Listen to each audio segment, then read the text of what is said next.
మంచు లక్ష్మి ప్రస్తుతం లక్ష్మీబామ్ movie promotion లో active గా పాల్గొంటుంది.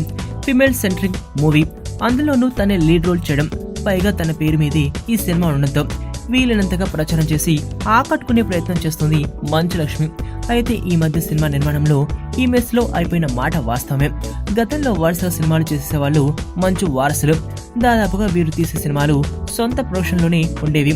లక్ష్మీ ప్రసన్న పిక్చర్స్ బ్యానర్ కు బోల్డ్ అంత గుర్తింపు ఉండడంతో అది వాల్యూ ఎడిషన్ అయ్యేది. అయితే కొంతకాలంగా సినిమా నిర్మాణం చేయడం లేదు. ఇందుకు కారణం చెప్పింది మంచు లక్ష్మి. గతంలో తాను తీసినవన్నీ స్టోరీ బేస్డ్ మూవీస్ అన్న ఆమె ఇప్పుడు అయితే డబ్బులు లేకపోవడంతోనే సినిమాలు తీయడం లేదని అంటోంది. ప్రస్తుతం కొంత ఆర్థిక ఇబ్బందులు ఉన్న కారణంగా సినిమాలు తీయలేకపోతున్నట్లు చెప్పిందామె. మంచి కంటెంట్ ఉన్న కథ దొరికితే అప్పుడు మళ్లీ సొంత నిర్మాణంలో సినిమా తీస్తారని చెప్పిందామె. అయితే మోహన్ బాబు అండ్ ఫ్యామిలీ ఆర్థికంగా చాలా స్ట్రాంగ్ అంటారు సినీ జనాలు. అలాంటిది హఠాత్తుగా తన దగ్గర డబ్బులు లేవని మంచు లక్ష్మి చెప్పడం ఆశ్చర్యం కలిగించింది.